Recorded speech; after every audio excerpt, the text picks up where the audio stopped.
The World Happiness Report came out recently with the usual annual headlines around happiness in the Nordic regions. But dig a little deeper and bring in some data on religions followed in each country, and suddenly we can see a new and fascinating viewpoint. And that is that religion matters when it comes to a country's happiness. Despite all the religious persecution, wars, and atrocities over time, it looks like religion, and in particular religious uniformity within a country, could be a strong indicator of the happiness of the people living in that country. This is the world map with happiness in green and unhappiness in red, shown for each country. It's clear there's some very happy people in the Nordic regions, as highlighted here, but then there are also a lot of unhappy people in the middle of the map. In this video I'll explore some of the drivers of happiness which seem to be very strong to me, but which no one is talking about currently. I've taken the happiness data from the World Happiness Report for 2011 and 2024 and compared it to the population and religion data for each country in 2020. So here we can see the UK has a Christian majority of 59% of the country, and Tanzania also has a Christian majority too, but of 63%. It's worth noting at this point that a number of countries don't have great data, and so for reliability I've excluded those. Obviously it would be better to include them all using better data, but that's just not available to me. It would also be better to compare happiness and population data for consistent years, but this data again is not easily available, so I've had to make a compromise here. Anyway, if we do this and then group up countries based on the percentage of people who official data says follow their dominant religion, for example UK equals 59%, then we get some really interesting findings. This chart has the happiness shown going up, so we want a high point for happiness, and we have the majority religion percentage along the bottom. Looking at this, we see countries where the dominant religion makes up more than 95% of the population being much less happy. We also see countries where the dominant religion makes up less than 80% of the population being less happy, with the sweet spot really being that 80 to 95% level. One can hypothesize as to why this is, considering how a central religion helps to ensure a dominant culture and values, enabling the population of the country to live at peace and to strive for common goals. But it's also easy to think that as a country goes too far and the central religion stifles free speech, that this would lead to insular activities which hold back the country, and also can lead to sectarianism as factions of the dominant religion strive for control. One can also imagine that countries which go too far the other way stop being unified, with people retreating into their separate cultural groups, leading to division, attacks on the traditional way of life, and loss of trust between citizens. And the religion being practiced seems to matter too. If one assumes that each citizen in a country has the same level of happiness, incorrect I know, but hard for me to apply anything else without introducing bias, then we can find which religious groups are most and least happy. Now I've excluded India, China and Israel here, as these are big countries dominated by a single religion, so we would struggle to unpick the country-specific from the religion-specific impacts on happiness by including them. So we can't say much about Hindus or Jews here, but we have a lot of data on Christians and Muslims in particular.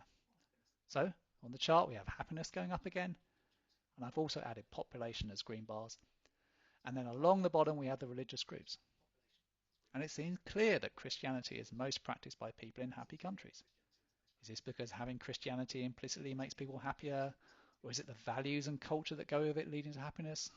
Correlation and causation are impossible to unpick here.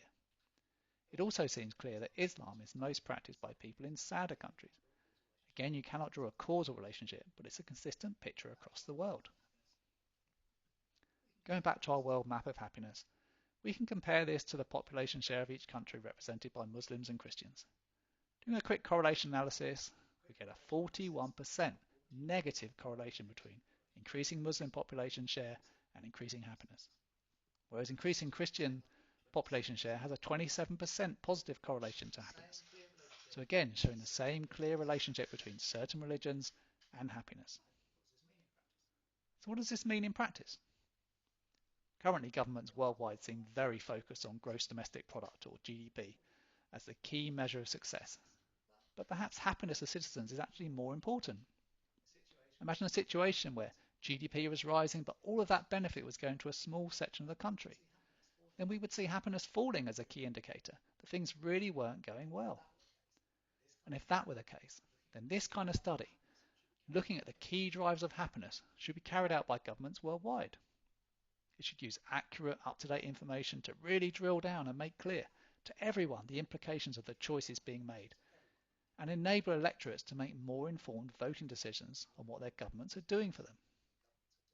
Such an analysis would remove the correlation causation questions from my quick calculation, enabling governments worldwide to make more informed policy decisions and giving voters a better understanding of the choices to be made. And some of these choices would inevitably relate to the migration choices made by countries. As we know in the West, there has been a mass immigration experiment running since around 2000, and this kind of analysis could give a real insight into the validity of that experiment. For example, Italy and South Africa have 81% Christian majorities, and so could decide to proactively work to keep above the 80% threshold that seems to lead to societal unhappiness once crossed. This could be via things like promoting the Christian religion as a country or changing immigration policies. Note that the unaffiliated figures here probably represent very different people in these two countries. Getting better data on minority religions would be essential in any official analysis of happiness. Mexico and the Philippines, conversely, are close to breaching the 95% threshold and getting too much religious uniformity, which also leads to stifling happiness in the country. They could seek to bring immigration up or promote diversity in their country. Note that governments might wish to bear in mind which religions seem to lead to more or less happy citizens when choosing where to target immigration to come from. Our earlier chart showed us that Islam was least associated with happiness in their countries. Saudi Arabia is close to breaching the 95% threshold, and so might seek to bring in more non-Muslims, or to give less financial assistance to Islam within their country, or change its laws to be more open to non-Muslims. If a full scientific analysis backed up the high-level findings here, then Saudi Arabia would get a real double whammy of happiness by reducing its majority Muslim population and encouraging Christians to come and live there. There are a slew of big Christian countries where the majority has fallen below 80%, and these countries are demonstrably getting less happy over time. This includes Ethiopia, France, Germany, Russia, Spain, the UK, and the United States of America.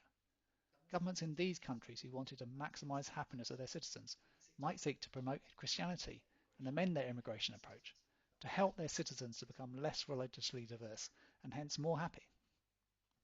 On the opposite end, there are a number of big Muslim countries where their countries would likely get happier if they reduced their Islamic majorities down and made themselves welcoming to non-Muslims. These include Egypt, Iran, Pakistan, and Turkey.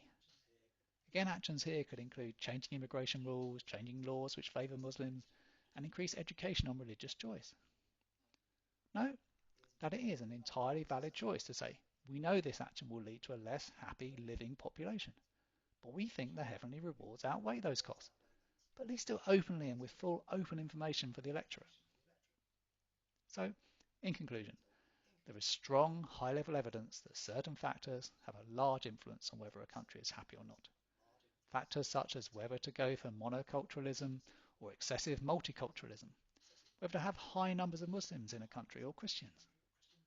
These signs look so strong that it is unbelievable that governments worldwide aren't sitting up and taking notice, that they aren't doing a full collaborative exercise to enable them to maximise the happiness of their citizens, or at least to fully inform those citizens of the impact of their immigration experiments. Please let me know what you think of this video in the comments, and do subscribe, it really helps small channels to survive. Thanks for watching, and goodbye.